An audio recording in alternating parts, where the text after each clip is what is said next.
When installing a concrete pad for an outdoor spa, rebar should be installed to be used as a grounding grid. There are several locations to leave the rebar sticking out, each with its own advantages. Firstly, the edge of the pad or side is an ideal location for easy access to attach the bonding wire. Secondly, the center of the pad or top is less accessible but still a feasible option if the pad is not too thick. Thirdly, the corner of the pad or side or top provides additional reinforcement and easy access for wiring. The recommended approach is to use number 4 or number 5 rebar. Place the rebar in a grid pattern, spaced approximately 18 inches apart in both directions.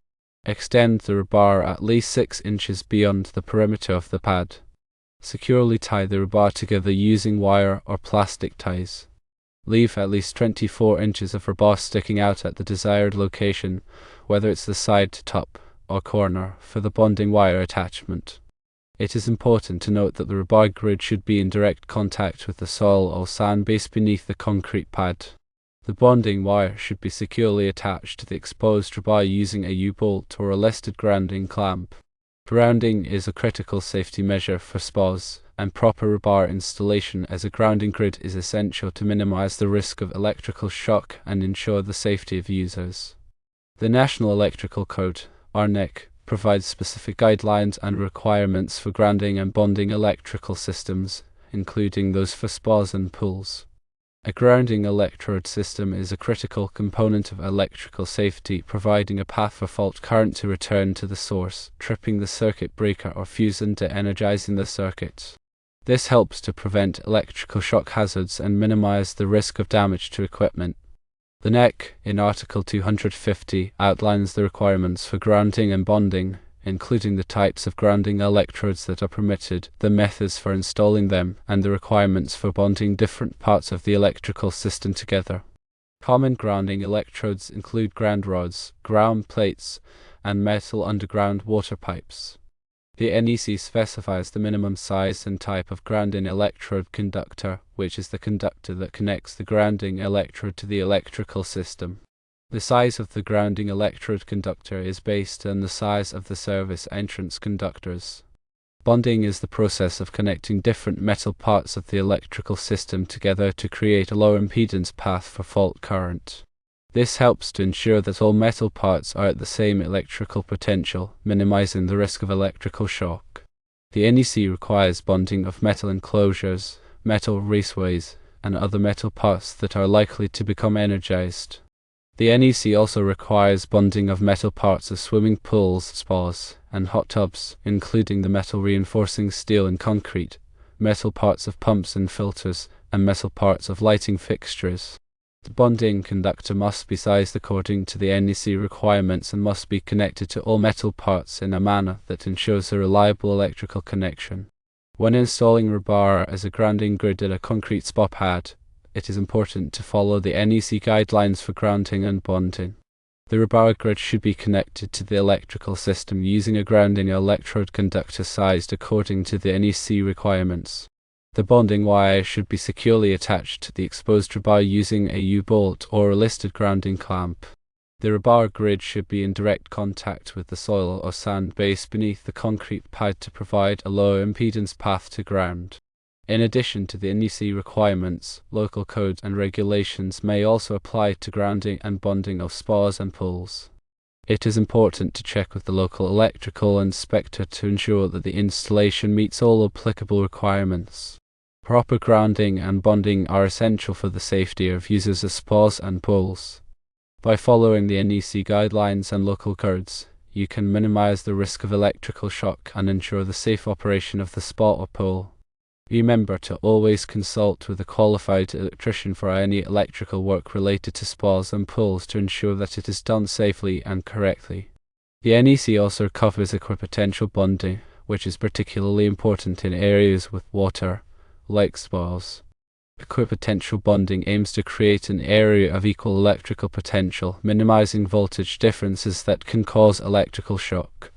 This involves bonding together all metal parts within reach of a person in or around a spa, including metal parts of the spa equipment, metal fences, and any other metal object.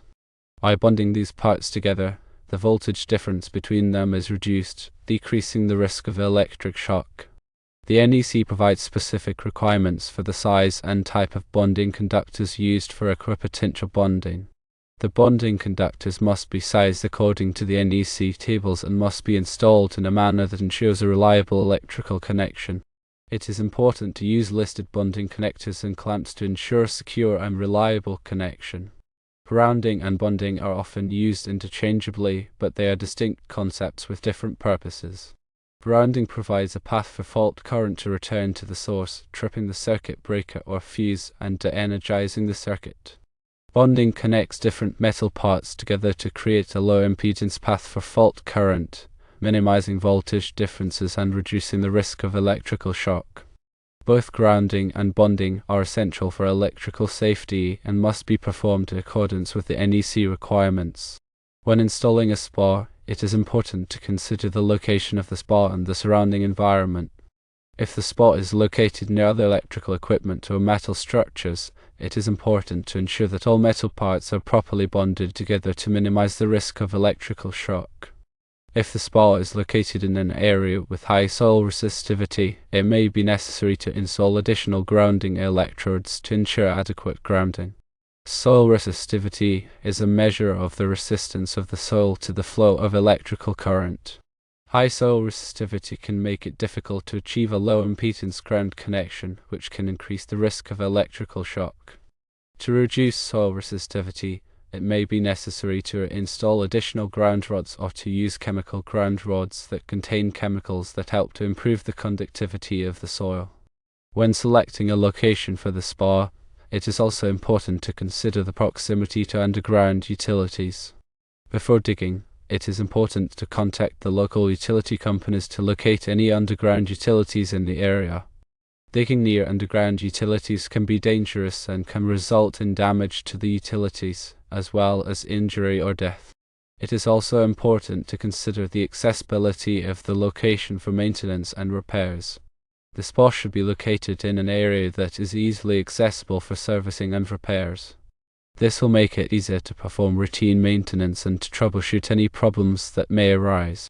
When installing the SPA, it is important to follow the manufacturer's instructions carefully.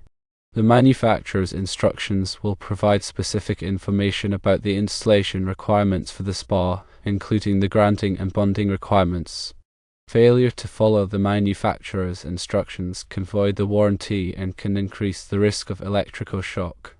After the SPA is installed, it is important to have it inspected by a qualified electrical inspector. The electrical inspector will verify that the installation meets all applicable codes and regulations and that the SPA is safe to operate. Regular maintenance is essential for ensuring the safe and reliable operation of the SPA. The SPA should be inspected regularly for any signs of damage or wear. Any damaged or worn part should be replaced immediately. The water chemistry should be monitored regularly to ensure that it is within the recommended range. Improper water chemistry can damage the SPA equipment and can increase the risk of illness. The filter should be cleaned or replaced regularly to ensure that the water is clean and clear. Dirty filters can reduce the efficiency of the SPA and can increase the risk of illness. The SPA should be drained and cleaned regularly to remove any dirt, debris, or algae. This will help to keep the SPA clean and sanitary. By following these tips, you can ensure that your SPA is safe to operate and that it provides years of enjoyment. Always prioritize safety and consult with qualified professionals for any electrical work or concerns related to your SPA. In addition to grounding and bonding, ground fault circuit interrupters, or GFCIs, are another important safety device for SPAs. A GFCI is a device that detects ground faults, which are unintended electrical paths to ground. When a ground fault is detected, the GFCI quickly interrupts the circuit, preventing electrical shock. The NEC requires that all electrical circuits serving SPAs be protected by GFCIs. GFCIs should be tested regularly to ensure that they are functioning properly. To test a GFCI, press the test button on the GFCI. The GFCI should trip, interrupting the circuit. If the GFCI does not trip, it should be replaced immediately. When selecting a GFCI, It is important to choose one that is rated for the environment in which it will be used. GFCIs are available in different ratings such as indoor, outdoor, and wet location.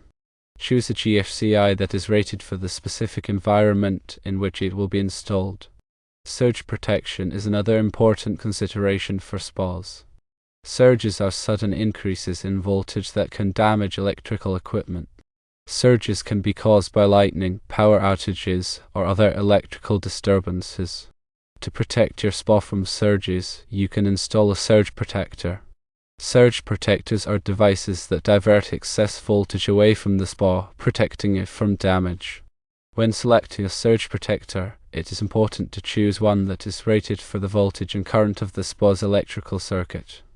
It is also important to choose a surge protector that is listed by a recognized testing laboratory, such as Underwriters Laboratories or OL. Proper wiring is essential for the safe and reliable operation of the spa. The wiring should be sized according to the NEC requirements and should be installed in accordance with all applicable codes and regulations. It is important to use the correct type of wiring for the environment in which it will be installed. For example, outdoor wiring should be rated for wet locations. All electrical connections should be made securely and should be protected from corrosion. Loose or corroded connections can cause overheating and can increase the risk of electrical shock. When running wiring to the spa, it is important to avoid running it under or through the spa. This can damage the wiring and can increase the risk of electrical shock. The wiring should be run in a conduit or other protective enclosure. The conduit should be buried at least 18 inches below ground. When installing the spa, it is important to ensure that it is level. A level spa will operate more efficiently and will be less likely to develop leaks. The spa should be placed on a solid, level foundation. The foundation should be able to support the weight of the spa when it is full of water. When filling the spa, it is important to follow the manufacturer's instructions carefully. Overfilling the spa can damage the equipment and can increase the risk of leaks. The water level should be maintained at the recommended level. When using the spa, it is important to follow all safety precautions. Never use electrical appliances near the spa. Never allow children to use the spa unsupervised. Never use the spa if you are under the influence of alcohol or drugs. If you have any health concerns, consult with your doctor before using the spa. By following these safety precautions, you can enjoy your spa safely and responsibly. Remember to always prioritize safety and consult with qualified professionals for any electrical work or concerns related to your spa. The Rebar grid, when properly installed and connected, essentially acts as a supplemental grounding electrode. While not a replacement for the primary grounding electrode system required by the NEC, it provides an additional path to ground, enhancing safety. The effectiveness of the Rebar grid as a grounding electrode depends on several factors, including the size and spacing of the rebar, the type of soil, and the quality of the connections. The goal is to create a low-impedance path to ground, allowing fault current to flow quickly and safely back to the source, tripping the circuit breaker or fuse. Remember that the NEC specifies minimum requirements for grounding and bonding, and local codes may have additional requirements. It is always best to consult with a qualified electrician to ensure that your spa installation meets all applicable codes and regulations. This ensures the safety of yourself and others who use the spa. Consider a scenario where a fault occurs in the spa's heater. Without proper grounding and bonding, the metal parts of the spa could become energized, posing a serious shock hazard to anyone in or around the spa. However, with a properly installed Rebar grid and equipotential bonding, the fault current would be safely diverted back to the source, tripping the circuit breaker and energizing the circuit, preventing a potentially fatal shock. Therefore, investing in proper grounding and bonding is not just a matter of code compliance, it's a matter of safety.